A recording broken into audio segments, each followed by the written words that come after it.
Hey everyone, what's up and welcome to the Shiny Record channel. Now, I'd just like to say everyone should be grateful and be happy that you're here 2021 with us. A lot of person didn't make it through the year. Just be very grateful for life. Now, moving on, deck profile time. This might be the last time I'm going to push out this deck profile, at least until we get some reprints like Souls or Electromite comes back. But otherwise, it should be around the last time. If anyone has any opinions, I'll definitely push them out and just deal with anything that anyone wants or personal requests. I'll deal with as much as I possibly can. But I'm going to put this deck down for a while. I'm going to test out Dragoonties. So expect a Dragoonty deck profile soon. Now, let's go through the deck profile. First of all, is Endymion Pendulum Magicians, which is a really good deck. People underestimate it. It's actually really nice. Puts up a fantastic board very easily. And it plays through hand traps, which is nice. You don't really worry about Ash, you just play right through it.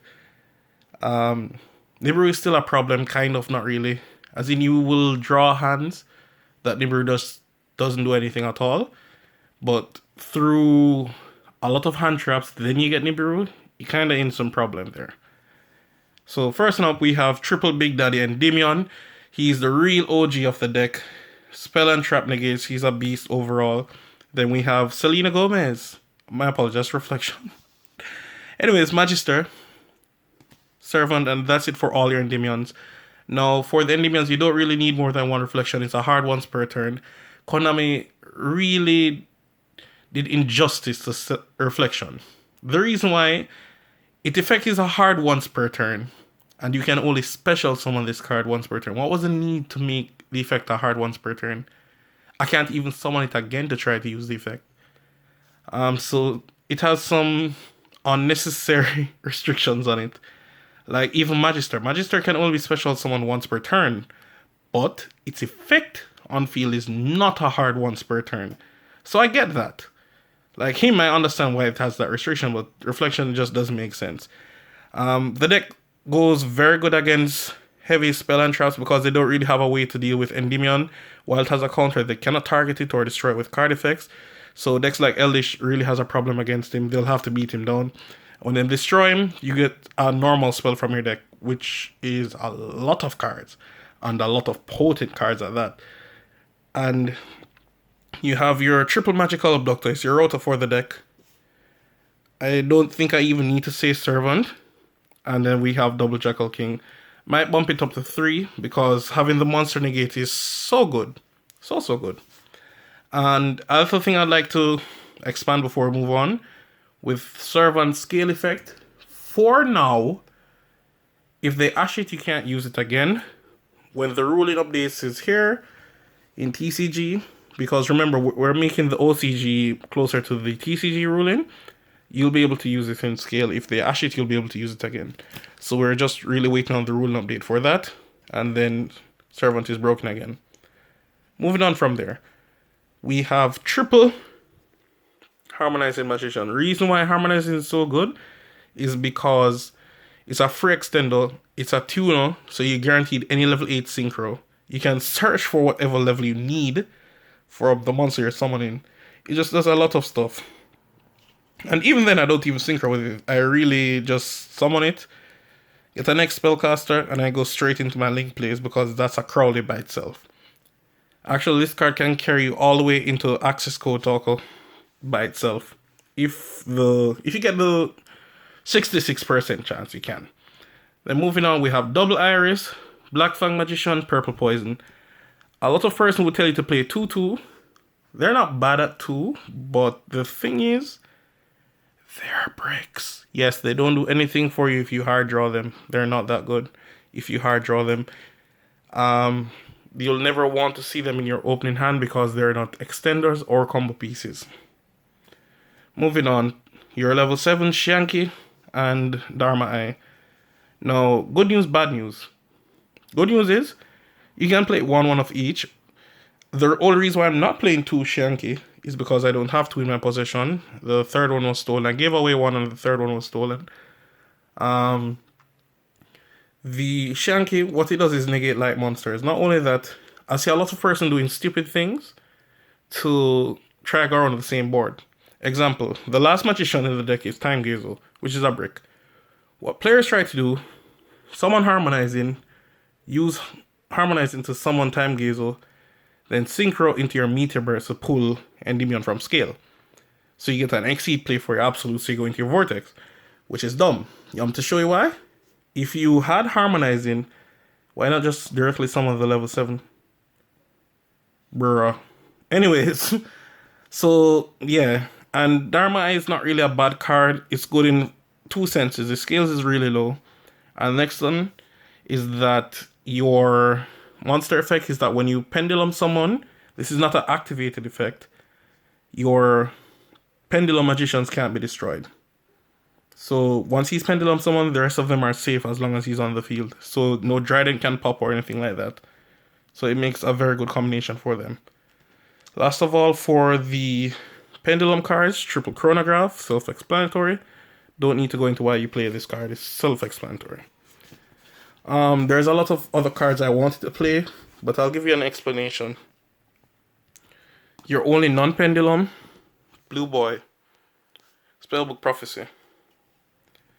Then moving on to the spells, we play, obviously, to go with him, 2 secrets and 1 Spellbook of Knowledge. Now I play 1 tech card, which is the Grand Spellbook Tower. The reason why you play this is that it gives you a ratio where when you want to activate your Crowley, it can never be dead. What I used to do in the past was play 2 of everything. Even then you can still brick. Because if you have one of these in your opening hand, and remember your opponent is just picking at random, I always end up with the next copy of this and it cannot send itself. So your hand is dead. So what this does is that if I open with anyone can still activate. Even if I summon and search, you can still activate. If you open with anyone, even with 2, as long as this is the next copy, you can still activate. So which is really good for the deck in terms of spell counter and being able to always get a free +1. So that's real nice. And even though Spellbook Tower is not the best card overall, because it doesn't pay dividends first turn, it will continuously improve when your turn comes around because it gives you a free draw in your standby phase for no reason. And then if you get another way, like you ended on your secrets in hand because you couldn't activate it because the rest of the engine is done, you put this at the bottom of the deck, you draw your opening hand, then the next card off the towers. You can use this, search for knowledge, send towers, and that's 4 fresh new cards. So it really adds up real fast. Then we have obvious stuff that you should be playing, which is triple Duelist Alliance. Your deck appreciates and loves this because it's free 3 counters exactly. Because your Duelist Alliances searches into your pen call. Your pen call searches for your monsters, and obviously there are spell cards too, so they work at scales. That's instant 3 counters by seeing 1 Duelist Alliance. Then we have Spell Power of Mastery, real good card. Triple Duelist Alliance, majority of your deck is Dark Monsters, so this isn't an issue any at all. Upstart and Instant Fusion. Now for Duelist Alliance, you can search out your pen calls, you can search out your Double Iris, remember his name is treated as Pendulum Dragon, and Time Pendulum Graph. Now Star Pendulum Graph was in the deck, but it was just not doing anything. Because the main reason why is that it protects you against targeting spells, and I don't really normally leave any magician on the field. So the mere fact that no magician is on the field, I'm not getting a free search. And for Time Pendulum Graph, it's actually really good. Like really, really good. Apart from your first turn, because it's a trap, you have to set it first. You don't see impermanence for the rest of the duel. Might sound like it doesn't matter a lot, but it matters a damn lot. The reason why is that most persons, they won't play Forbidden Chalice, they'll play Infinite Impermanence. And because they can't target any of your spellcasters, which is your entire main deck, meaning if you don't go into your extra deck, they can't use it any at all, they're dead because they can't target anything, so they can't do anything to you. And the majority of the time when they open it, they don't use it immediately off the bat. So it turns out to be really good. Moving on, for your extra deck. Fusions, we have Millennium Eyes, Vortex, self-explanatory for both. The OG, Arcanite Magician. This card is broken in the deck. Absolutely, like possibly the best synchro you could go into in the entire extra deck. It's very underrated, and persons don't really understand how good it is. But just by summoning it, you'll get 2 counters. 2 counters might not seem like a lot, but if you were like short 1 counter for Endymion or 2, that's instant 2 more counters. And even then, you get to pop twice. If you aren't successful, you get to summon it back with Selene. And if your Selene has, let's say, you summon your Selene with a rational amount of counters. Let's see, 9 counters. Use 3 to pull back. That's 6 pops off your Arcanite. Which field is going to survive 6 pops? Like, really. And the thing is to it, it's not a hard once per turn. And if they stop you, you always just go into another Selene. It's a level 7, so you can always make an absolute, go into your cross sheep, do it again. It's absolutely amazing. Then we play 1 Boral Savage, downgrade into a secret rare. You hear that? You downgrade from an ultra rare to a secret rare. But it's really pretty. I really like that. The best extra deck card right now. And absolute. Dweller is Dweller. I don't really summon it, but Dweller, like, it's Dweller.